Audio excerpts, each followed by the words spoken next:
When the oldest Jedi Master awakens in a place where the Force itself screams, survival becomes something new. The demons see only flesh, small, old, breakable. But hell doesn't understand what 8 centuries of discipline looks like when it stops holding back. So what happens when absolute peace meets a world built on eternal suffering? The UAC Deimos research station died in fire and screaming metal. Argent extractors that had hummed with stolen divine energy for 3 years now vomited plumes of corrupted light across the lunar surface, each pillar climbing toward the void like prayers spoken in reverse. The facility's northern wing had been breached 17 minutes ago. The southern containment sector followed 9 minutes later. Between those 2 wounds, hell poured itself into reality with the patience of something that had always been waiting. In the central atrium, where glass observation decks overlooked the extraction cores, 37 survivors huddled behind overturned research stations and shattered holographic displays. They had barricaded the blast doors with everything they could move: desks, storage units, the corpses of colleagues who had run too slowly when the first portal opened. Outside those doors, something enormous dragged itself through the corridors, its footsteps accompanied by the wet sound of organic matter reshaping itself against steel. Dr. Sarah Chen pressed her back against a toppled containment pod, her hands shaking as she clutched a plasma cutter meant for mineral samples. She had spent 4 years studying argent energy propagation. She understood the mathematics of dimensional bleed, could calculate portal stability down to the microsecond. None of that knowledge explained why the air itself now felt like it was watching them, why the shadows moved against the light, why every breath tasted like copper and sulfur. Then the space between molecules screamed. It was not sound, not exactly. It was the sensation of reality recognizing an intrusion it could not categorize, could not digest, could not expel. The blast doors groaned inward, not from external force but from the sudden distortion of local space. The temperature dropped 40 degrees in 3 seconds. Frost spread across metal surfaces in patterns that resembled script from languages that had never existed. The rift opened 6 feet above the floor, a wound in the shape of a spiral that rotated counterclockwise while somehow remaining perfectly still.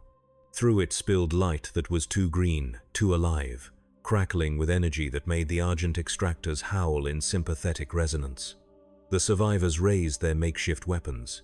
Several screamed. One researcher, a man named Thomas who had worked on xenobiological containment, simply sat down and began laughing with the empty sound of a mind that had finished breaking. From the rift stepped a figure no taller than a child. He was robed in fabric that seemed woven from shadow and patience, leaning on a gnarled walking stick that clicked once against the metal floor with a sound like a gavel ending a trial. His skin was green, weathered like ancient stone shaped by wind and prayer. His ears rose high and pointed, framing a face that contained more age than the station's quantum computers could calculate. When his eyes opened, they were the color of forests that had grown and died and grown again across 1,000 generations. Yoda stood in the ruins of the UAC station and felt the Force recoil. It was not absence. The Force could never be absent. It was revulsion. The fundamental energy that bound all living things together, that flowed through stars and soil and souls, was contracting away from this place like flesh from a brand.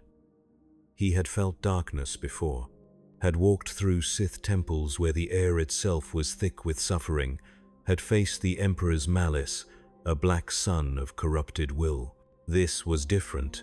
This was not corruption. It was invasion.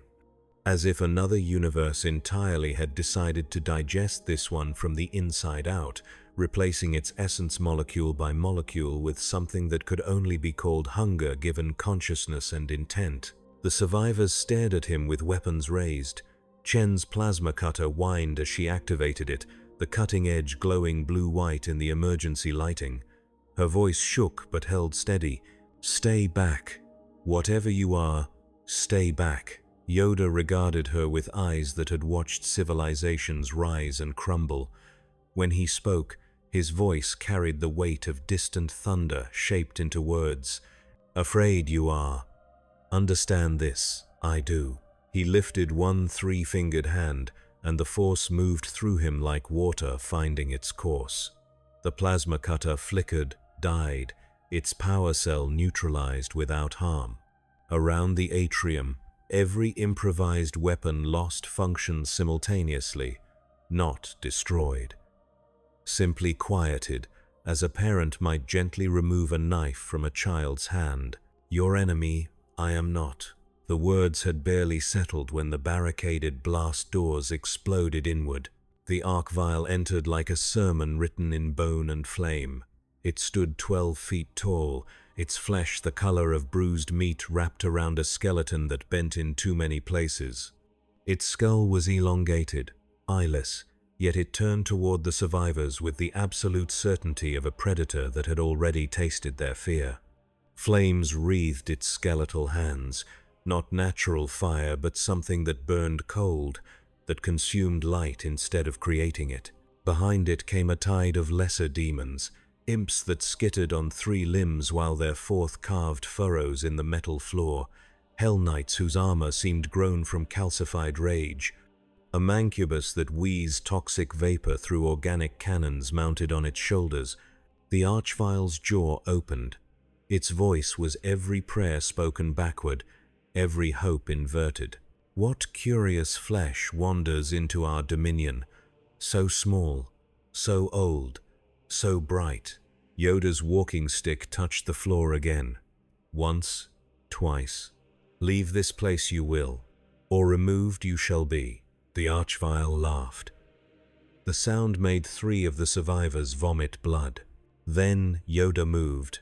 There was no preamble, no gathering of energy or theatrical stance. He simply became motion, his form blurring as he launched across the 40 feet separating him from the demonic tide.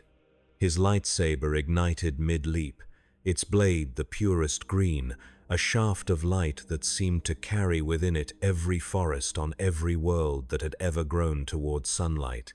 He struck the first imp while still airborne, the blade passing through its torso with such precision that the creature had time to look down at its bifurcated body before both halves collapsed into ash. Yoda landed, spun, and his walking stick swept low. 3 demons tripped. Before they could rise, his lightsaber traced a figure 8 through the air, and heads separated from bodies in cuts so clean they seemed predetermined by geometry itself. The Hell Knight charged, its footsteps shaking the deck plating. Yoda did not retreat.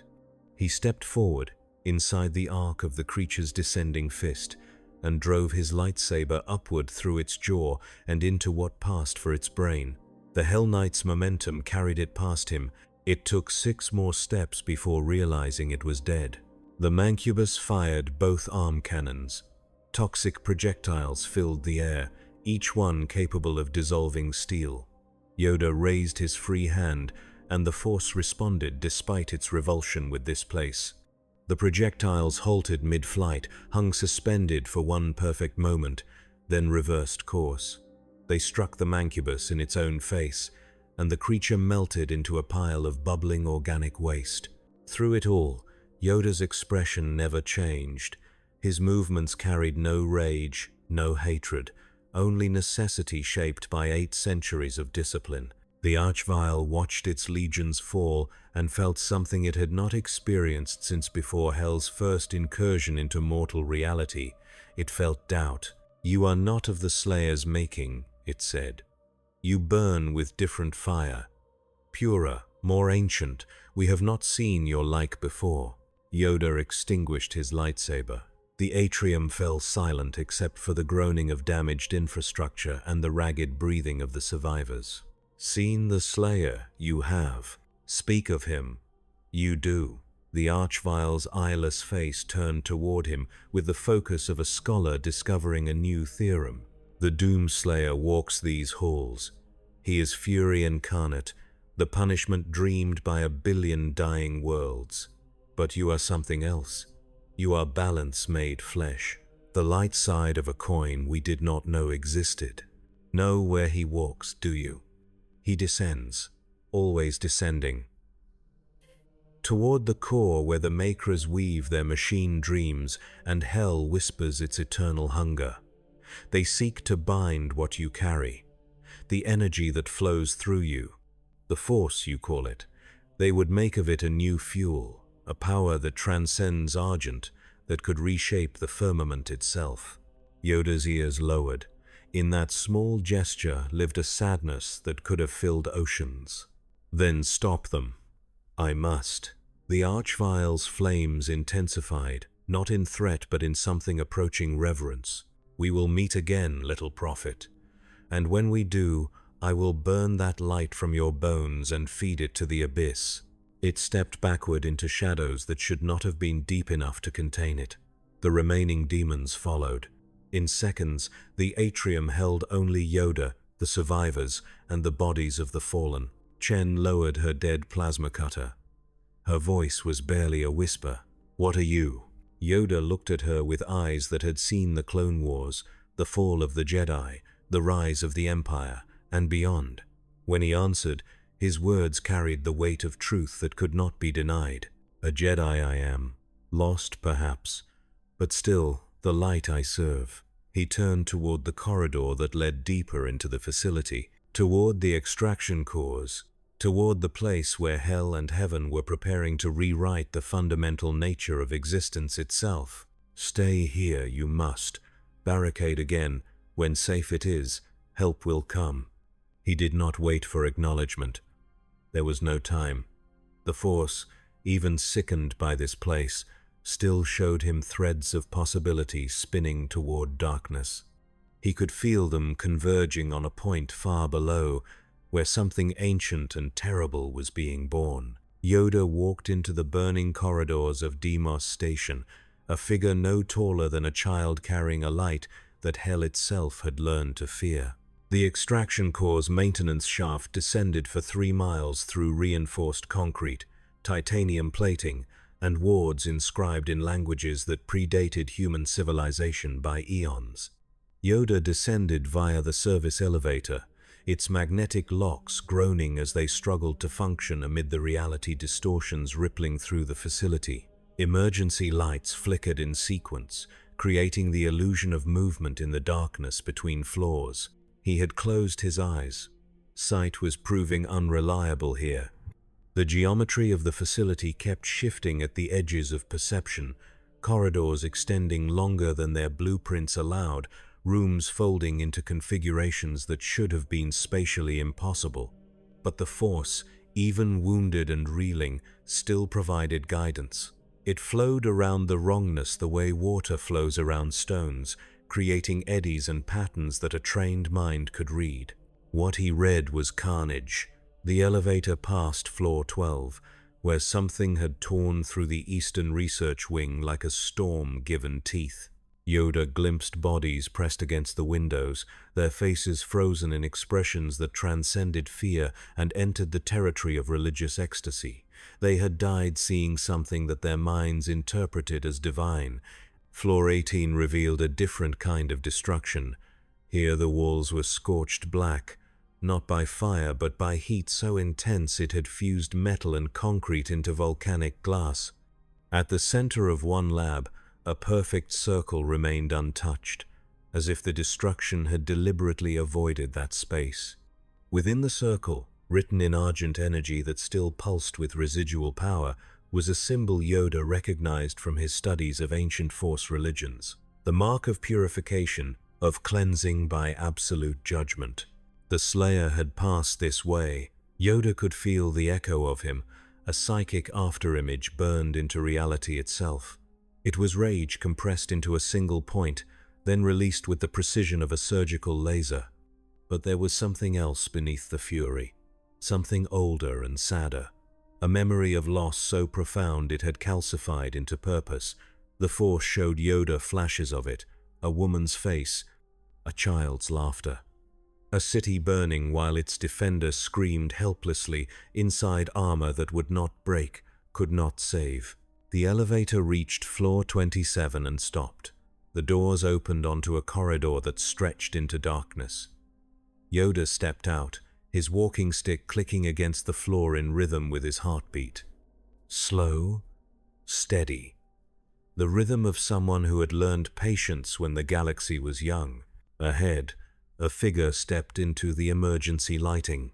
It wore armor the color of dried blood and bronze.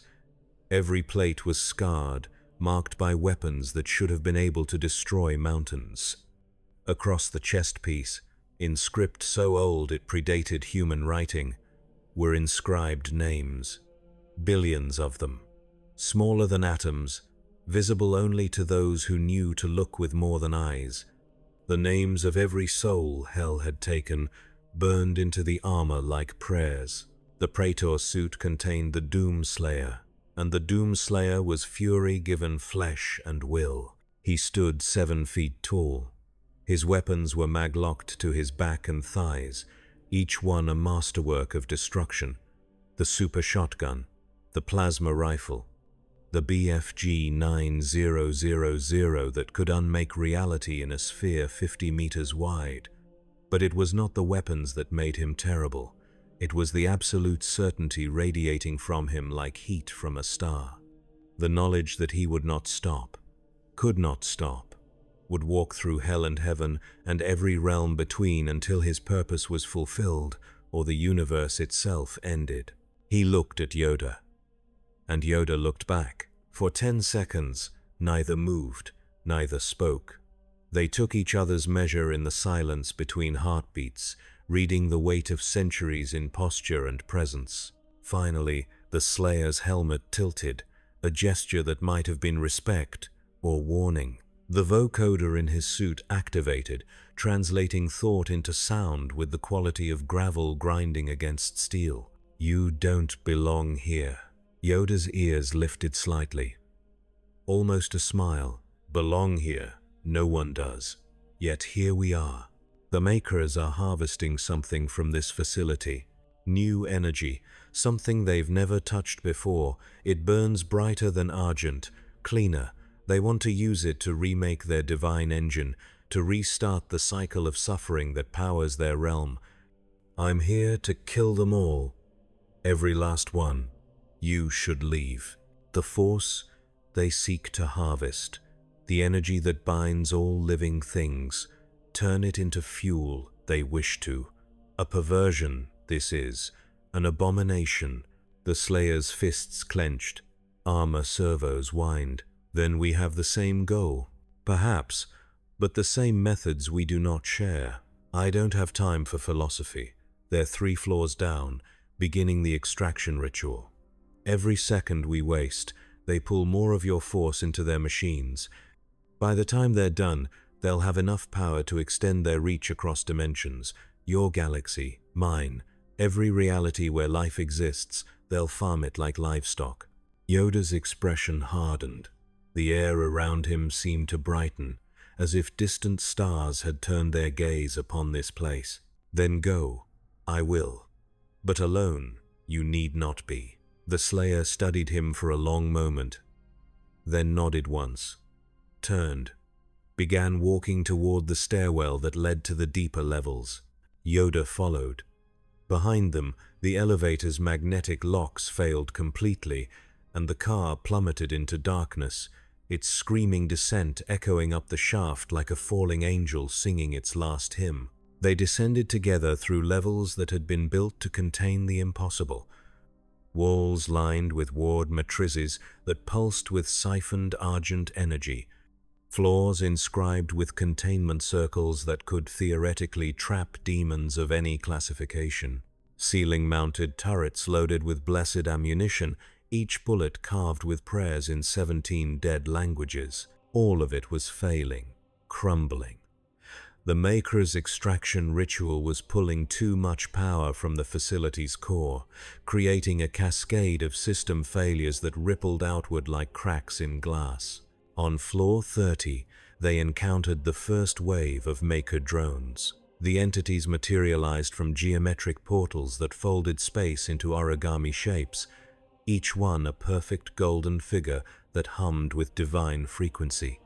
They carried energy lances that could pierce any known armor, could separate soul from flesh with surgical precision. The Slayer drew his super shotgun and fired without breaking stride. The first drone exploded into geometric fragments that dissolved before hitting the ground. He fired again, each shot perfectly placed, each target eliminated with mechanical efficiency. Yoda moved differently. He leaped, his small form suddenly everywhere at once, his lightsaber a green comet that traced impossible paths through the air. Where the Slayer destroyed, Yoda redirected, cutting lances in half, deflecting energy blasts back at their sources, using the Force to hurl debris with pinpoint accuracy, each impact calculated to destabilize without obliterating. They cleared the floor in 40 seconds. On floor 33, they faced a summoner, a maker entity specifically designed to call forth demons from hell's deepest pits. It raised its staff, and portals began opening in sequence, each one vomiting forth cacodemons and pain elementals and things that had no names in any mortal tongue. The Slayer launched himself directly at the summoner, ignoring the demons entirely. His Praetor blade extended from his gauntlet, glowing with argent energy channeled through his own fury.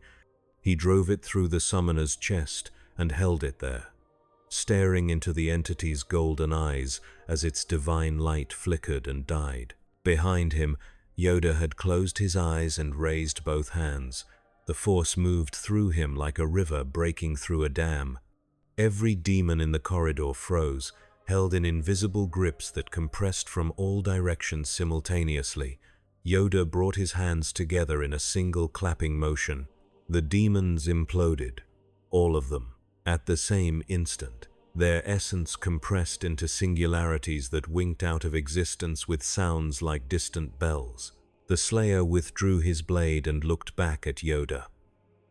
For the first time, something like surprise registered in his body language. "You're stronger than you look. Size matters not. Judge me by my size, do you?" A sound emerged from the Slayer's vocoder. It took Yoda a moment to recognize it as laughter, dry, brief, but genuine. They continued down.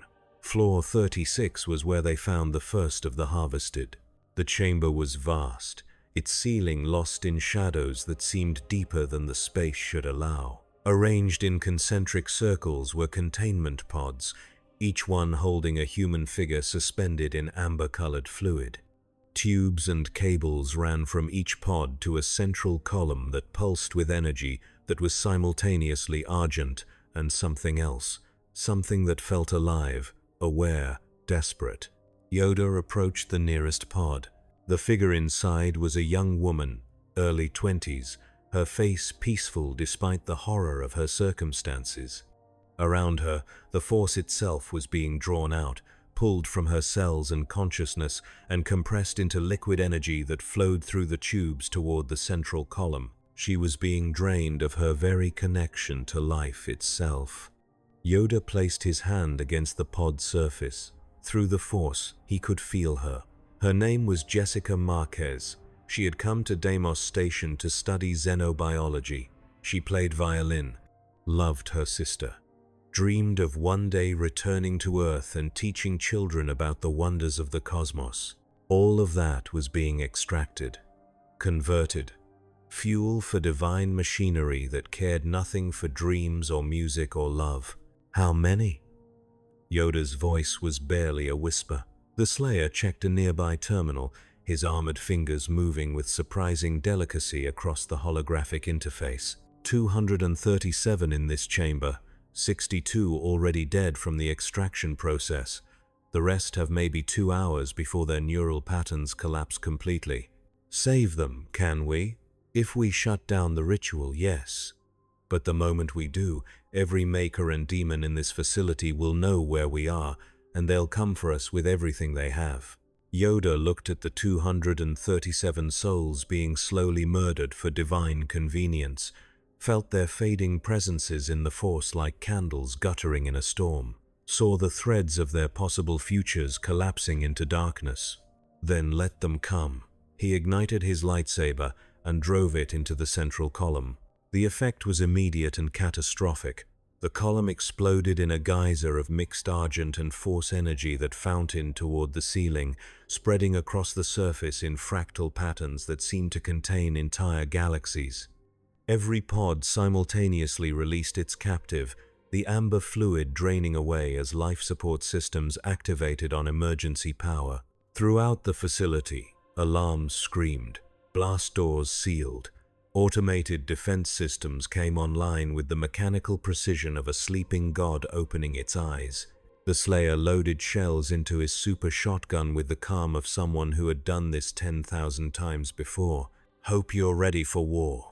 Yoda extinguished his lightsaber, closed his eyes, drew the Force into himself despite its sickness and revulsion at this place.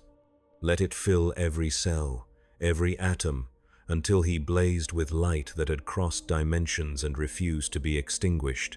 Ready, I am. And with me, the Force is. The ceiling above them ruptured.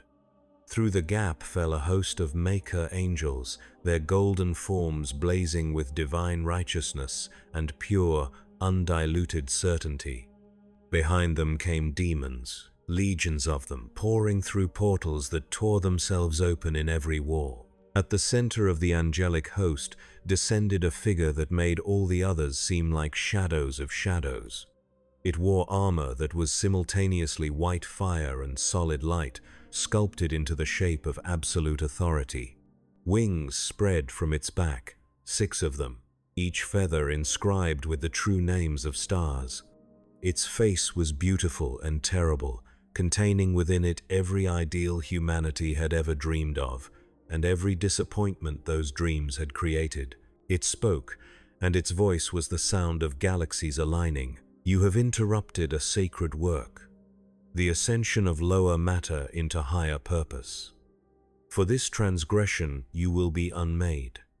Your patterns scattered across entropy until even the memory of your existence becomes nothing more than quantum foam. Yoda opened his eyes, regarded the angel with the calm of someone who had faced Sith Lords and lived. Sacred, you call it. Harvest of souls. Slavery, I name it. And end it, I shall. The angel raised one hand. Reality itself seemed to bend toward that gesture, space-time curling like paper in flame. You are one, we are legion. You are mortal, we are eternal. You are flesh, we are purpose made manifest. What hope do you imagine you possess? Behind Yoda, the Doomslayer chambered around in his super shotgun. The sound echoed through the chamber like a declaration of war. "We're Hope's executioners," he said, "and you're first in line." Then there was only fire and fury, and the sound of divinity learning to bleed. The battle began with geometry. The lead Maker angel gestured, and the space between it and Yoda folded. What should have been 50 meters of distance became 5, then 1, then 0. Its blade materialized from pure light, descending toward Yoda's skull with the weight of inevitability. Yoda was not there. He had felt the spatial distortion a microsecond before it completed, had let the Force show him the path of least resistance. He appeared 3 meters to the left, already spinning, his lightsaber tracing a perfect arc through the air. The blade met the angel's wing and sheared through divine feathers with a sound like crystal shattering. The severed wing dissolved into geometric fragments that hung suspended for one eternal moment before collapsing into static. The angel screamed. Not in pain. Angels did not feel pain. It screamed in offense at the fundamental wrongness of a lower being damaging a higher. Behind them, the Doomslayer had already killed 6 demons. His super shotgun thundered in metronomic rhythm. Each shot was placed with such precision that demons died in sequence, their bodies positioned so that each fall created an obstacle for the next wave. He fought like a machine designed by a mathematician with a perfect understanding of angles, momentum, and death. A Hell Knight charged. The Slayer sidestepped, grabbed its arm mid-swing, and used its own momentum to pivot it directly into the path of a Mancubus's bile cannon. The toxic projectile struck the Hell Knight in the spine, dissolving it instantly. The Slayer was already moving, switching to his plasma rifle, firing concentrated bursts into the Mancubus's organic cannons. They detonated. The creature's upper torso erupted outward, raining meat and bone across the chamber. Yoda felt the force surge with warning. He dropped flat as 3 Maker drones fired their energy lances through the space where his head had been. The lances continued past him and struck the far wall, boring holes that went deep enough to hit circuitry. Sparks fountained. Systems died. From his prone position, Yoda extended one hand toward the drones. The force responded, and for a moment, its revulsion at this place was overwhelmed by his need. It flowed through him like righteous fire. The 3 drones were seized by invisible hands and hurled together with such force that their energy matrices merged catastrophically. They exploded in a sphere of golden light that expanded to fill a quarter of the chamber before collapsing into itself with a sound like God's own regret. The lead angel recovered from its wound and attacked again. This time it did not fold space. It moved with pure speed, crossing the distance in fractions of a second, its light blade cutting reality itself as it came. Yoda met the strike not with his lightsaber but with his walking stick. The ancient wood, infused with 8 centuries of patient strength, caught the divine blade and held it. For 3 heartbeats, they stood locked together.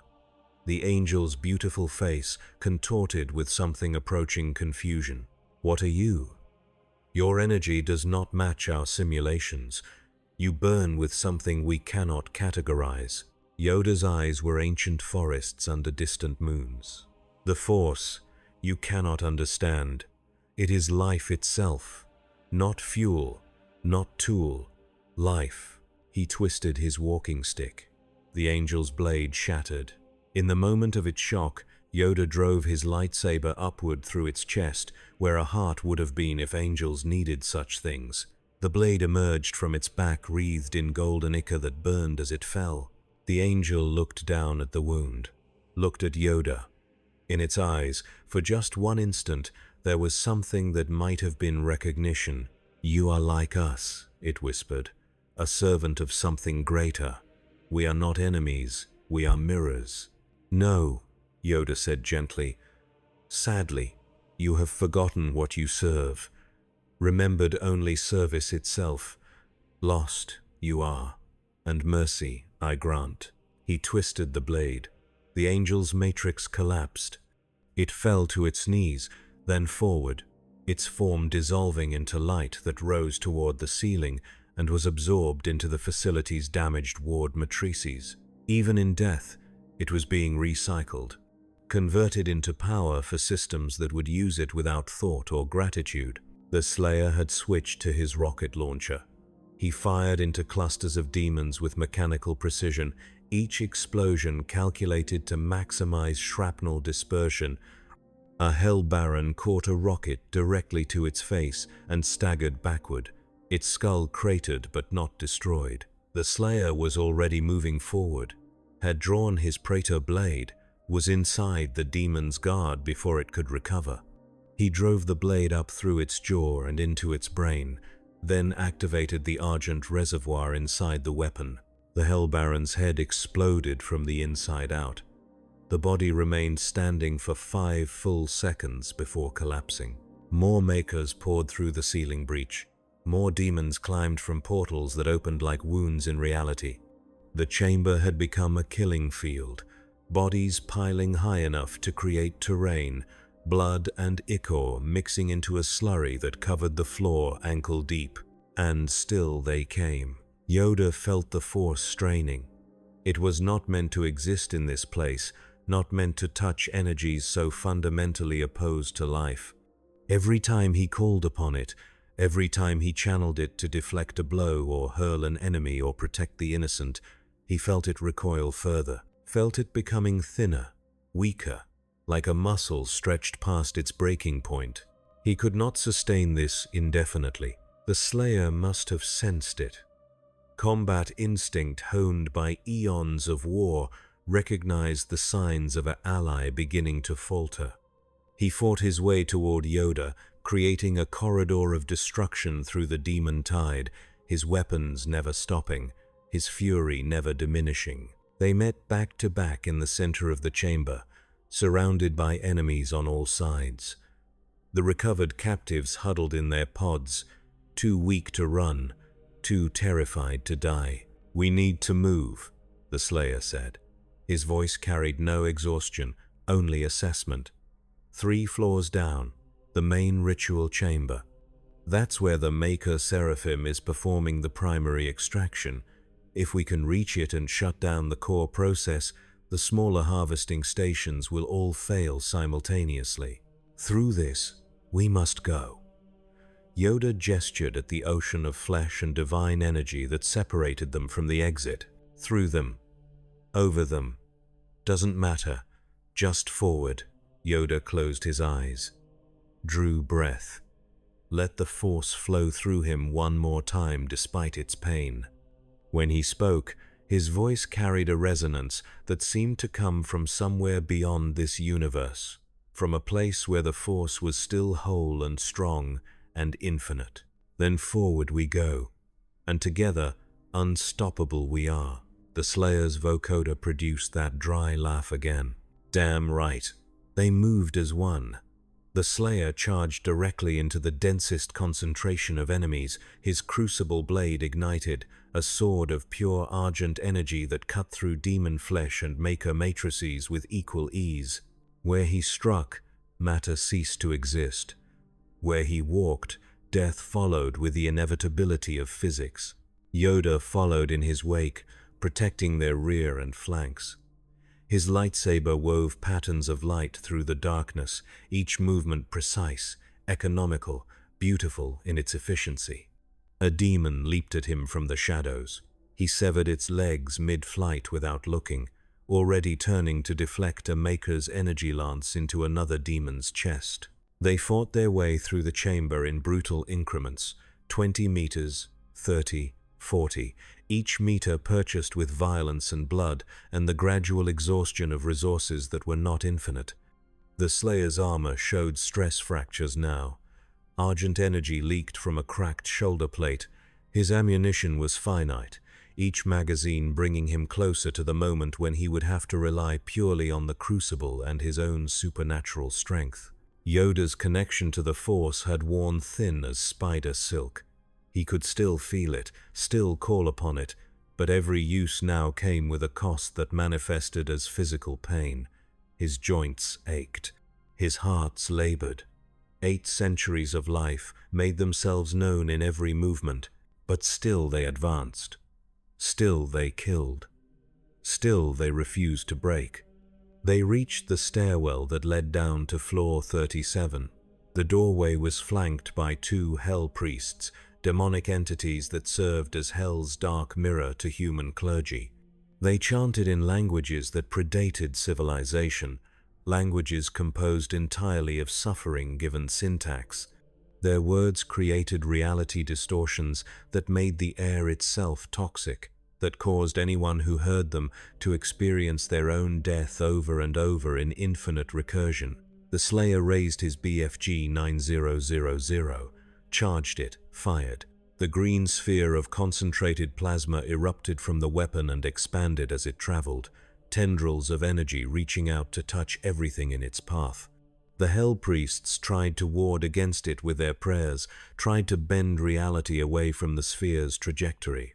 They failed. The BFG's energy tore through their defensive wards like paper and engulfed them both simultaneously. When the light faded, only scorched silhouettes remained where the Hell Priests had stood. The Slayer's armor registered critical argent depletion.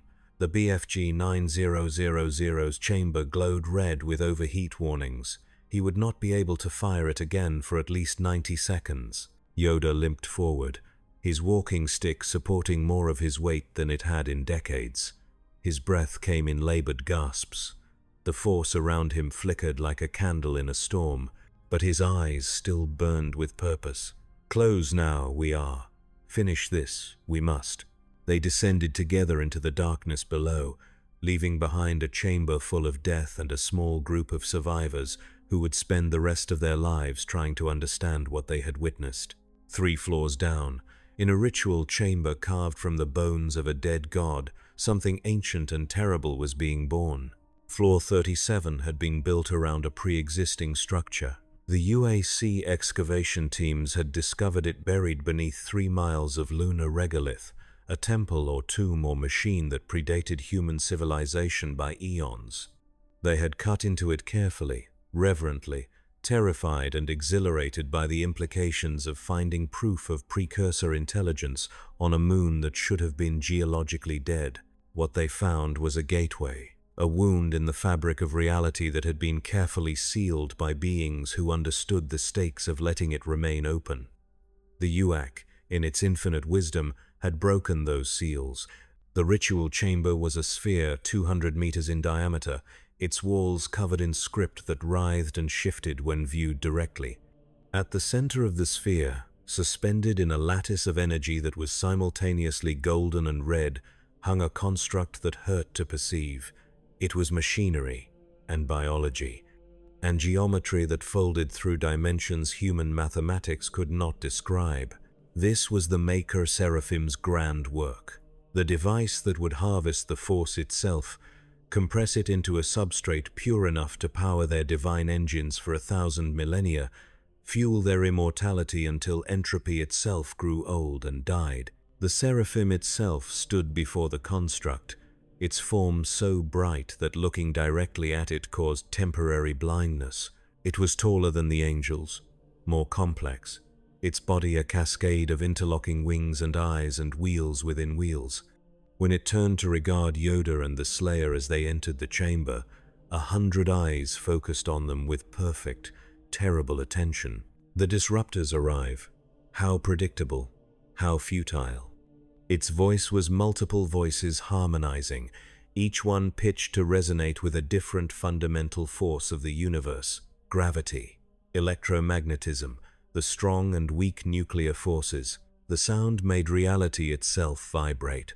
The Slayer raised his super shotgun, fired both barrels directly at the Seraphim's massive eyes. The pellets struck an invisible barrier 3 meters from the entity and stopped. Simply stopped, hanging motionless in the air as if the space around the Seraphim had been frozen solid.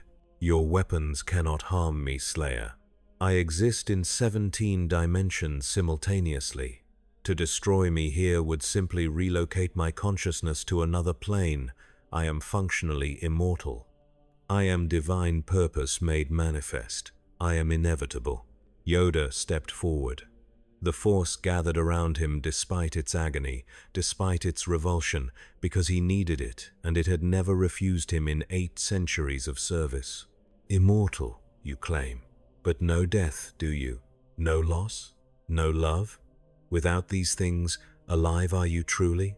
The Seraphim's wheels rotated through configurations that seemed to spell out theorems in pure mathematics. I know purpose. That is sufficient. Then pity you I do. Yoda raised both hands. The Force exploded outward from him in a wave that could be felt across the entire facility, a pulse of pure life energy that resonated with every living thing it touched. The harvested souls in their pods 3 floors above felt it and began to wake. The surviving UAC personnel felt it and found sudden courage. Even the demons felt it and hesitated, their nature of pure hunger briefly confused by something that spoke of fullness, of satisfaction, of peace. The Seraphim felt it and recoiled. What is this? What are you doing? Yoda's eyes opened. They blazed with light that had traveled from a galaxy far away, that had witnessed the rise and fall of the Jedi Order, that had seen the Force at its strongest and refused to despair when it was at its weakest. Showing you what you would destroy. The Force is not energy to be harvested, it is the song of life itself. Every birth, every death, every moment of joy and sorrow and love and loss. You would silence that song, turn it into fuel. I cannot allow this. He struck not with his lightsaber but with the Force itself, channeling it directly through his being and projecting it outward as a spear of pure intention. It pierced the Seraphim's defensive barrier like light through water and struck the entity's core. The Seraphim screamed. For the first time in its existence, it felt pain. Around them, the construct began to destabilize. Energy leaked from its seams. The lattice holding it suspended flickered and sparked. The carefully balanced equations that governed its function began to collapse into chaos. The Slayer saw his opportunity. While the Seraphim was distracted, while its attention was focused on Yoda and the impossible attack that had breached its defenses, he moved. Not toward the entity itself, but toward the construct, toward the machine that was harvesting the Force. He reached it in 5 strides, drew his crucible blade. The weapon blazed with argent energy channeled through his own inexhaustible rage. He drove it into the construct's heart and pulled downward, carving a wound that vented exotic energies into the chamber. The effect was apocalyptic. The construct exploded, not outward but inward, its mass collapsing into a singularity that pulled everything toward it with gravitational force that bent light into spirals. The chamber's floor cracked, the walls screamed. Reality itself groaned under the strain of forces it was never meant to contain. The Seraphim abandoned its attack on Yoda and turned toward the collapsing construct with something approaching panic. No, no. Centuries of preparation, eons of planning. You cannot do this. You must not do this. It reached toward the singularity, trying to stabilize it, trying to prevent the cascade failure that would destroy not just the construct, but potentially the entire facility. Its 17-dimensional form stretched thin as it channeled power from itself into the failing machine. Yoda felt the moment crystallize, felt the Force show him the singular thread of possibility that led to victory. It would cost him dearly, but there was no other path. He gathered every last reserve of strength, pulled the Force into himself until it burned in his cells like fire in dead wood. Let it fill him until he was more force than flesh, more energy than matter. And then, with a cry that echoed across dimensions, he released it all at once. The wave of Force energy struck the Seraphim while it was vulnerable, while it was extended across multiple dimensions and unable to defend. It tore through the entity's carefully maintained existence and disrupted the fundamental patterns that allowed it to persist across planes. The Seraphim's form began to unravel. Eyes closed and did not reopen. Wings fell away like autumn leaves. Wheels stopped turning. Its scream rose in pitch until it passed beyond sound into pure vibration, then into silence. It collapsed into itself, folding down through dimensions, 17 to 16 to 12 to 8 to 4 to 3 to 2 to 1 to 0. And then it was simply gone, erased from existence as thoroughly as if it had never been. The singularity at the chamber's center stopped growing, without the Seraphim's power to feed it, without the construct's carefully maintained balance. It collapsed in on itself, with a final pulse of light that was every color simultaneously. And then there was silence. Yoda fell to his knees. His breathing was ragged, labored. The Force around him had gone quiet, withdrawn deep inside where it could begin the slow process of healing from what this place had done to it. He felt empty, hollowed out, as if he had poured something essential from himself and could never quite refill the space it had occupied. The Slayer approached. His armor was cracked in a dozen places. Argent energy leaked from his power core, but he was alive, still moving, still capable of violence if violence was required. He looked down at Yoda, extended one armored hand. Yoda took it, let the Slayer pull him to his feet, stood there for a moment, leaning on his walking stick, feeling every one of his 800 years. Finished, is it? He asked quietly. The Slayer checked his suit's sensors, scanned the facility. The data returned was devastating but clear. The primary extraction process is destroyed. The smaller harvesting stations will shut down automatically within minutes. The souls they've captured will survive, but the facility itself is destabilizing. The singularity did too much damage to the core structure. We have maybe 30 minutes before the whole station comes apart. The survivors, help them, we must. Already done. I triggered the emergency evacuation protocol while you were dealing with the Seraphim. Every functional escape pod in the facility has been launched automatically. They'll reach minimum safe distance before the station detonates. Yoda nodded slowly, looked around the ritual chamber at the destruction they had wrought, at the shattered construct and the scorch marks and the places where reality still rippled with the aftershocks of the battle. This place had been built to harvest souls, to reduce life itself to fuel. Now it was dying, and perhaps that was justice. Perhaps that was mercy. Leave also, should we? The Archvile is still here. I can feel it, watching, waiting. It won't let us leave peacefully. As if summoned by its name, the Archvile emerged from shadows that had not existed a moment before. It stood at the chamber's entrance, flames wreathing its skeletal hands, its eyeless face turned toward them with the focus of a theologian discovering a new truth. The Seraphim is destroyed. The harvest has failed. Hell will be pleased by this. We never wanted the Makers to succeed. Their divine order is as much a cage for us as it is for mortal flesh. But I came to make you an offer, little prophet. Yoda met its eyeless gaze without flinching. Offer? From one such as you? You burn so brightly. Your force, your light, your absolute conviction. Hell could use someone like you. We could give you power beyond measure, immortality, the chance to reshape reality according to your will.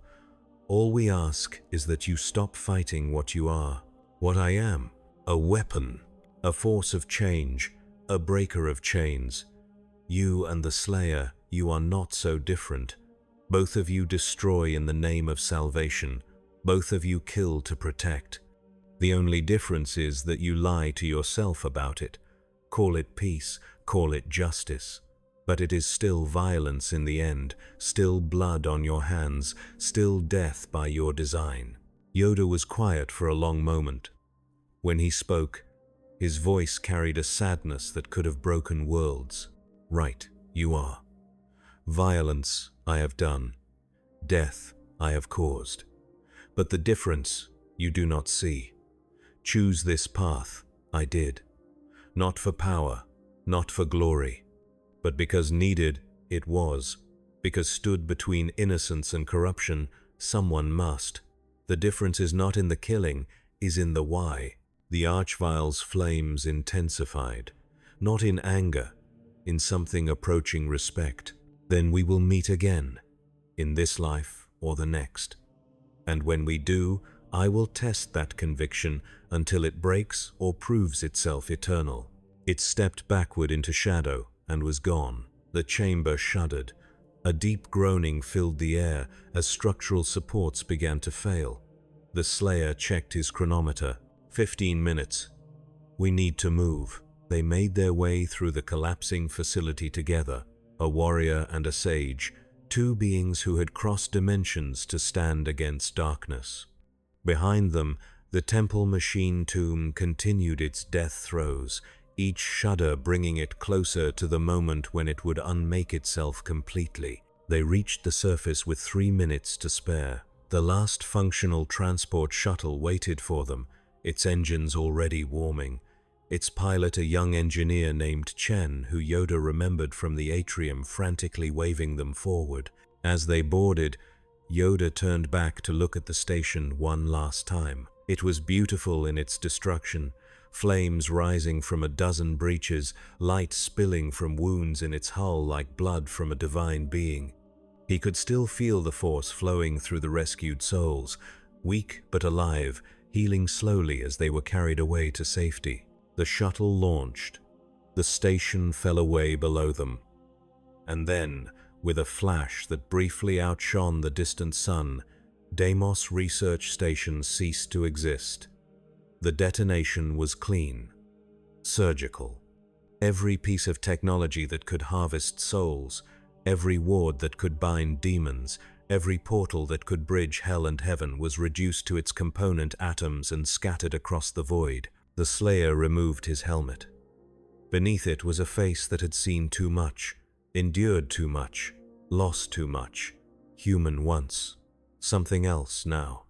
But still, somewhere deep in the eyes, recognizably a being who had made choices and lived with their consequences. He looked at Yoda, nodded once, a gesture of respect between warriors who understood the cost of victory. "Where will you go?" Yoda gazed out the viewport at the stars beyond, at the infinite darkness punctuated by points of light that burned despite the void's best efforts to extinguish them. "Home, if home I can find, but if not, then where needed, I am. The Force is everywhere, and everywhere those who would corrupt it. Guard against this, someone must. Then maybe we'll fight together again. Perhaps. Though hope I do that peaceful, the next meeting will be." The Slayer smiled. It was a terrible expression on that scarred face, a glimpse of the man who had once known joy before it was burned away by grief and rage. "In my experience, peace is just what we call the space between wars." He replaced his helmet, stood, walked toward the shuttle's cargo bay where his weapons waited to be cleaned and maintained. There would be another battle. There was always another battle. That was the nature of fighting hell itself. Yoda remained at the viewport, watching the stars, feeling the Force slowly recover from its ordeal. It was damaged but not broken, wounded but already healing. Life was resilient that way. It persisted. Even here, in a universe so fundamentally hostile to it, life found ways to continue, to adapt, to endure. He thought about the Archvile's offer, about the truth buried in its words. He was a weapon, had been for centuries, had killed so many beings that if he tried to count them, the number would take years to recite. But he was also a teacher, a guardian, a voice for compassion in a cosmos that too often forgot what compassion meant. The difference was not in the violence, it was in the why, in the choice, in the willingness to bear the weight of necessary evil without letting it corrupt the purpose behind it. He closed his eyes, reached out through the Force to the souls they had saved, felt their fear beginning to fade, replaced slowly by relief, by hope, by the simple animal joy of continued existence. That joy was worth fighting for, worth killing for, worth crossing dimensions and facing gods and demons and things that existed in the spaces between. The shuttle continued its journey toward the evacuation fleet. Behind them, the debris field that had been Deimos Station sparkled in the starlight like broken glass scattered across black velvet. Beautiful, terrible, a monument to the price of ambition untempered by wisdom. Yoda opened his eyes. In their depths, the Force still burned. Quieter now, more carefully contained, but undiminished in its essence. The light had crossed into darkness and emerged intact. That was all the victory anyone could ask for. In the cargo bay, the Doom Slayer cleaned his super shotgun with mechanical precision, his mind already turning toward the next incursion, the next battle, the next chance to exact vengeance for crimes so vast they could only be answered with eternal war. In the cockpit, Chen guided the shuttle toward safety, her hands shaking but steady, her mind still struggling to process what she had witnessed, but intact enough to do her duty. And in the passenger section, Yoda sat in meditation, his small form somehow occupying all the space in the shuttle with its quiet presence, a reminder that power was not measured in size or fury but in wisdom, discipline, and the courage to stand between innocence and annihilation. The Force flowed through all of them, through the rescued and the rescuers, through the living and the dead, through the scars that would never fully heal and the hope that refused to be extinguished. It flowed through the universe itself, binding it together despite hell's best efforts to tear it apart. Despite heaven's cold determination to harvest it for fuel, it flowed. And while it flowed, there was still a chance, still a possibility that darkness could be held at bay, still a reason to fight, still a reason to hope. The evacuation fleet received the shuttle and began its journey back toward Earth. The survivors would tell their stories. Trauma counselors would help them process what they had experienced. Some would return to normal life. Others would carry the scars forever, their dreams haunted by eyeless faces and flames that burned cold. But they would live. That was what mattered. That was what Yoda and the Slayer had purchased with violence and fury and the willingness to descend into hell itself. Days later, after the debriefings and the medical examinations and the mandatory psychological evaluations, Yoda stood alone in an observation deck overlooking Earth. The planet turned below him, blue and white and green, fragile and beautiful and utterly unaware of how close it had come to having its very essence harvested and compressed into fuel for divine machinery. He had asked the Force to show him a path home, to his galaxy, to his universe. The Force had shown him nothing. Either the path did not exist, or it was not yet time to walk it. So he would remain here, in this place where the Force itself recoiled from the wound called hell, in this reality where heaven and hell waged eternal war across dimensions while mortal beings were caught in the crossfire. He would remain, and he would fight, and he would teach, if anyone would listen, that there were ways to combat darkness that did not require becoming darkness yourself. That rage could be righteous without consuming you. That violence could be necessary without defining you. Behind him, the door to the observation deck opened. The Doomslayer entered, his armor repaired, his weapons reloaded, his purpose undiminished. He stood beside Yoda in silence for a long moment, two warriors watching a world that needed guardians, even if it did not know their names.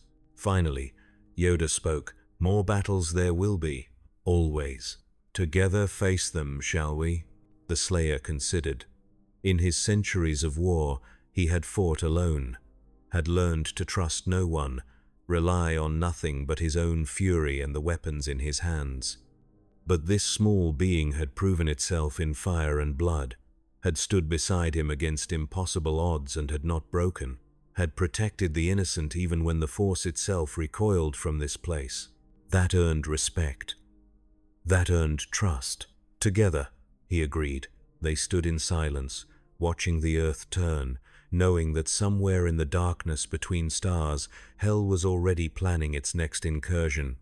That the Makrus, despite their loss, would seek new ways to harvest power from mortal suffering.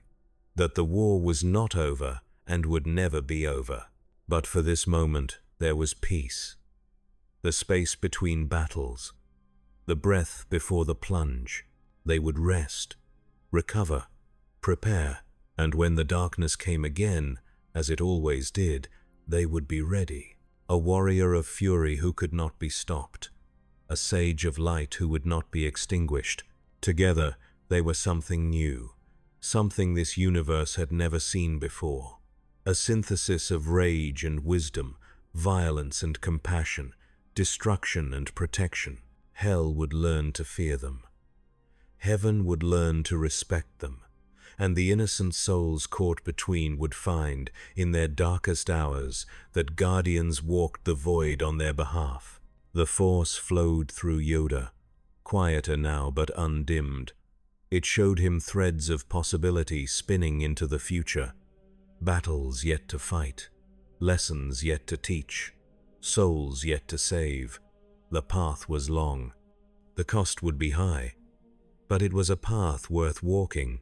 He had found his purpose in this strange universe, not to return home, but to make this place a little more like home, to bring the light of the Force to a cosmos that desperately needed it, to prove that even in Hell's shadow, even in the face of divine machinery that ground souls to fuel, the light could endure.